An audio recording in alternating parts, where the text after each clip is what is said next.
Hi, I'm Dave Clark, and welcome to this podcast where we'll be hearing from Janica Birch about her work, which is all about helping those who may have dementia to take part in various activities such as sailing, walking tennis, and seated exercises. Activities which may help to improve both mind and body. My name's Janica Birch. I'm the Sports and Community Development Officer for the South Hams for Fusion Lifestyle. And today we're talking about a project we're working on in the Kingsbridge area about dementia. Generally in Fusion I cover the whole of the South Hams area, so that's all four leisure centres, Dartmouth, Totnes, Ivybridge and Kingsbridge, and I do work around community, getting people basically more active in their communities and hopefully into the leisure centres too. Looking to get people over 60, specifically people with dementia, more active and more healthy, because there's lots and lots of positive benefits of activity for people of all ages. So at the moment we've got 6 projects that are in place. To give you a flavour of what's going on already, we've been linked in with Salcombe Dinghy Sailing, who've been doing some free sessions for people to go out and learn to sail. So they've been hugely successful. The other things we're doing at the moment are a programme called Love to Move, which is endorsed by British Gymnastics, so a governing body of sport. And we've got a wonderful instructor called Sandy Gilbert over at Quayside who's going into nursing homes and teaching this Love to Move programme. It's a programme that's specifically designed to tackle any challenges people with dementia might be facing. And it's fun. It can be seated. People don't have to stand up, but they can if they want. It's mainly chair-based though. We've got walking tennis coming up. We've got intergenerational projects, so that's with schools. So local primary schools are going to come into lead sessions for people with dementia. So there'll be some physical activity, some reading activity, and we think it's just going to be a great experience for all, the young people and the older people. So that's an exciting project I'm looking forward to doing. Looking to perhaps do some gardening projects.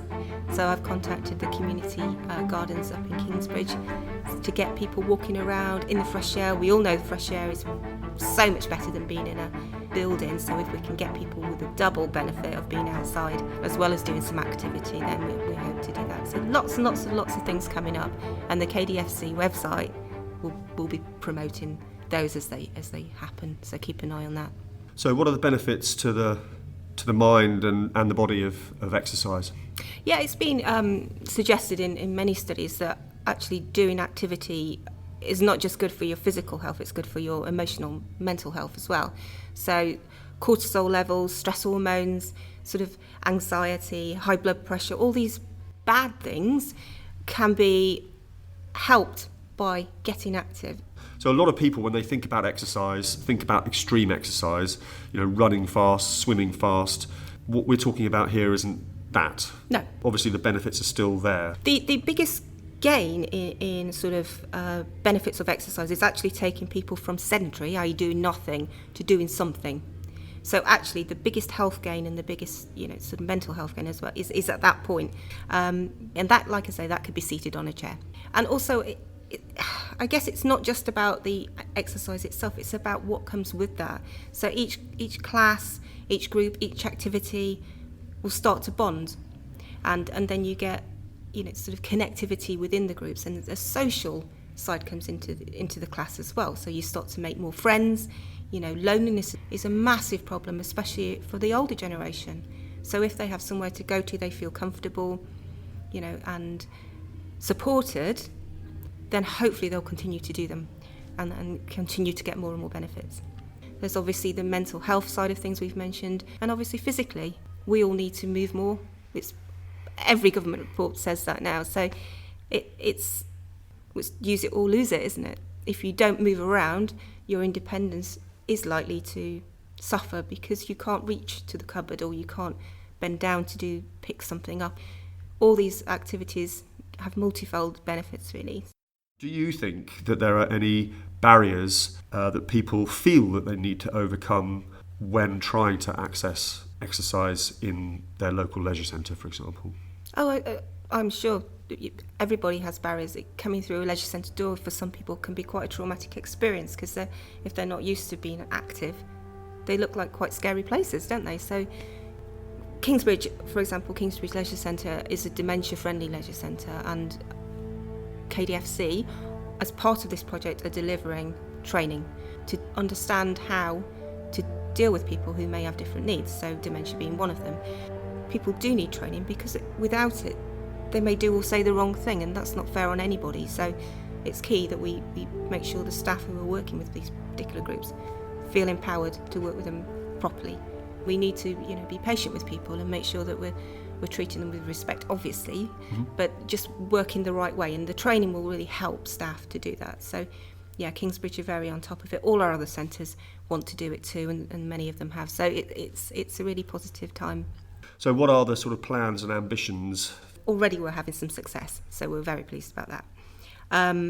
Once we've looked at the programme, then certainly from my point of view, I would like to look at putting bids in either across Devon, looking at Devon County Council and trying to get them on board. We've got a lot of partners in health around the area, and I'm sure they'd all be very up for that.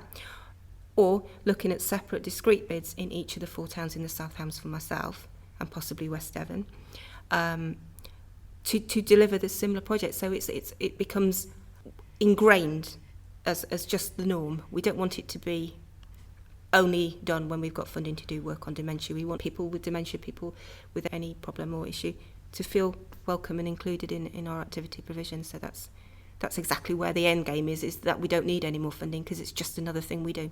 So how can people find out more? Okay, best place to go if you're online is the Kingsbridge Dementia Friendly Community Facebook page. On there you'll find all the posters of all the activities that are going on, so that's great. Or you can contact me directly. My email is Janica, which is Janica .birch, BIRCH, at fusion-lifestyle.com.